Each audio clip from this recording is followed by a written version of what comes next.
improve. Yeah, just trying to stack the days. But I feel like it's going smooth. What's it like working with James and Travis?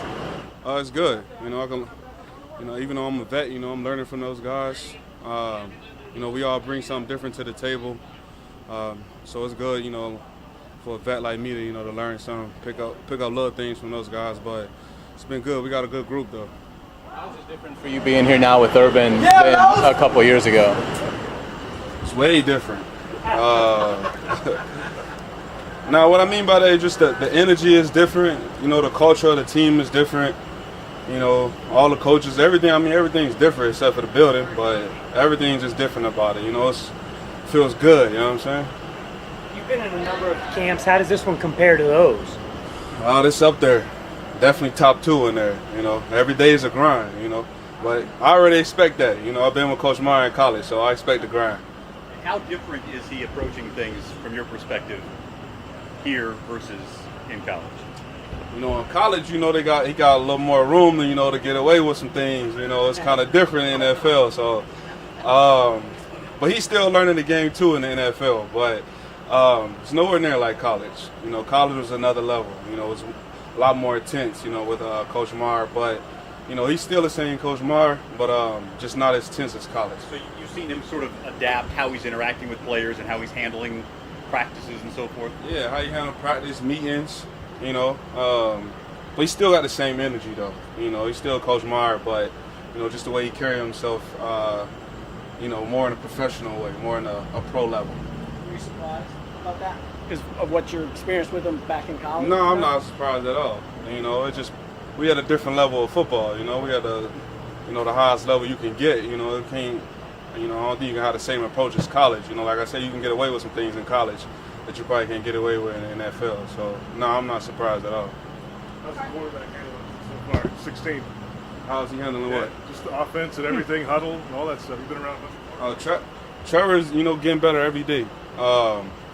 He's coming into himself. Still learning the plays. We all still learning the playbook. But, he's coming out every day getting better. He throws a pretty deep ball. I don't know if y'all guys seen it, but he throws a pretty deep ball. You got time for one more committee, running back by committees before other places. Is there some advantages to that? The only advantage I think to that is just keeping everybody healthy. It's a long season, and you want to keep your running backs fresh and keep everybody, ready to play and be able to wear defenses down. You keep your running backs fresh. Thanks, Carlos. Yes, sir. How tough was the TiVo cut today? Oh, it's tough. We cut 5 players. We 2 receivers that I think have a future in the NFL. Daniel Ross has played a lot of football, and a player from JT Daniel from Georgia. So it was tough, but we knew that was an uphill battle for Tim, and players loved him, locker room loved him, but it was the right thing. What more would you like to see from Trevor to kind of get them those starters reps every single day? Just probably consistency is the word that you're looking for right now. You can't, he has a really bunch of good plays, just can't have a bad play, that position. Is this the end of the road for Tim, NFL, professional football? I would guess it is. We didn't get that deep with it. Obviously, he's his own man. Elite warrior, elite competitor, but he's also 34 years old. How did you think he took it? How did you think he took it? Great.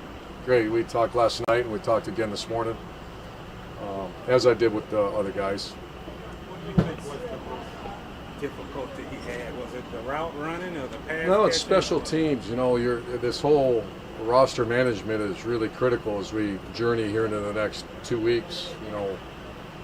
Offensive players that, 2 of the special teams phases are tackling. And if you never tackle, that's what I found myself, and I still find myself, all of us. Every off day we'll have a 2 to 3 hour meeting about roster management, and it comes down because we expect to be very good in special teams. And tight end position is one of those, and tailback. If you can't contribute on special teams, that's a tough go. What's the white stripes on the quarterback helmets today? I just want to see their eyes, looking off safeties and all. And so from the video camera, as you're watching film, you can't tell where they're looking. and I don't know how good we are at moving people yet. And so I want them to see. I've done that really everywhere I've been. Is just, first of all, they love it because they can see the reaction of the defense where they look. And when you don't have a stripe, it's hard to see where their eyes are. Does that make sense? You mentioned with Tim how much the guys liked him, the locker room liked him. Is there value to have somebody like that around with the expanded practice squad and so forth? Is there a benefit to having a guy who? We're going to have a meeting, not this week, next week, about practice squad at 16. We've not gone there yet. There's certainly value at high-end elite competitors, great people that people really respect. So, but we haven't had that conversation yet. Urban, I trust my eyes, but yesterday you had players not show up with knee pads or not show up in the right pants. How did that happen? Communication error, but we got them in before we started. At least the thigh pads. All I'm worried about is thigh pads, really. In college bowl, you know you're going to say goodbye to some juniors who go pro and seniors, and when other kids leave the program, it's kind of a piecemeal. Maybe disciplinary reasons you have to, but in the NFL, you got to eventually say goodbye to 17, 20 guys, and it's not lack of effort. 35 guys. Yeah, whatever that number will be. Is that another adjustment? Is that going to be tough for you to have to do that? It's an adjustment to this day. For go ask Joe Cullen how it feels.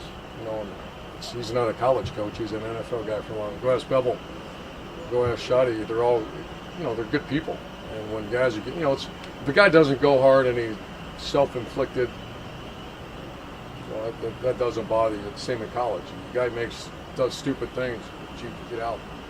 But a great person that works his tail off, yeah, it's awful. Awful. He's got patella tendonitis, so they gave him a little rehab day today, and he should be back out. We're going to sit him for a little bit, but he's fine. He's fine. And Trey Herndon's got an MCL sprain, and that's week to week right now.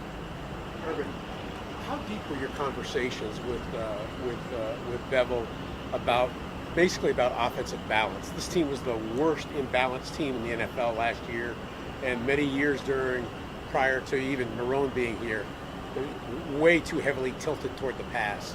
I'm just wondering, obviously being behind has a lot to do with it, but could you talk a little bit about your desire for balance and making sure the run is emphasized? Yeah, well, we, free agency, I think you see we hit that really hard with Carlos and Manhertz, and in the draft with Luke Farrell. We thought he was the best blocker in college. That's one way to extend the formation. I'm a big believer, always been a big believer in that. And so is Bev. So we've had that conversation, not recently, but when I hired him, and I saw his history as a balanced offense, and he believes in that as well. Just quickly, saw Coach Spurrier here. Is he going to speak to the team, or what's his? No. I'd love him to, but I think just speaking to me and Shotty's enough. All right, thank you, Coach.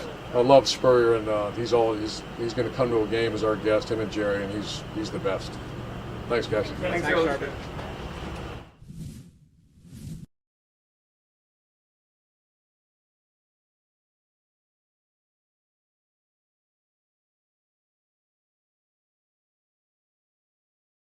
Tyson, what has been the biggest adjustment for you so far going from college to this game?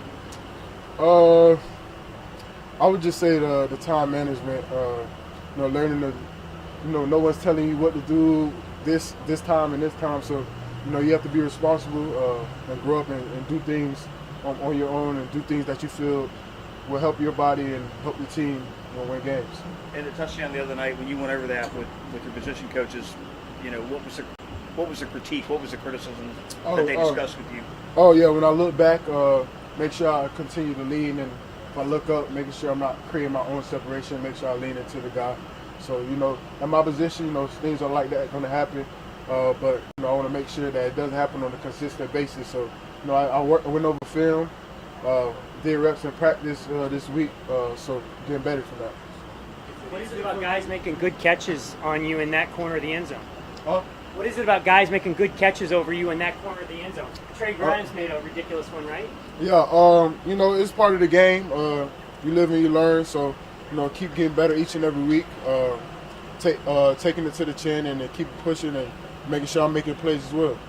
Tyson, what has it been like for you working on the outside and working at nickel? How's that comfort developing for you? I'm getting more comfortable each and every week. Trusting my coaches, Coach Walton and Coach Dana, who's helped me learn more about this defense. So I'm getting more comfortable as the weeks go by. Tyson, I remember when you were drafted, you were talking about how excited you were to play with Shaq Griffin. How has he helped this adjustment? Oh yeah, Shaq has been a great help for me. I'm always asking questions, trying to learn from him and trying to take the tools that he's telling me and help it use it to my game. So he's been a huge part of my progress here. It seemed like the defense had a little extra juice today in the red zone. Where'd that come from? Why the difference today? Or was it different? I feel like the defense is always like that. Being competitive, not wanting to lose, just coming on the field with some grit. So, that's the mindset we carry and the culture Coach Meyer is bringing to this ball club. So. You've always been one of the fastest guys on the field. Do you still notice that at this level? Oh yeah, I do. I still notice it, but come on, Al. What do you say? Oh, my fault. Yeah, I do feel like my speed is up there with a lot of guys. So. What do you want to get accomplished in the second game that you weren't able to in the first? Like always, just continue to get better at technique and getting more comfortable out there, getting used to the tempo of the game. So. Anything else? Thank you. Thanks, Tyson.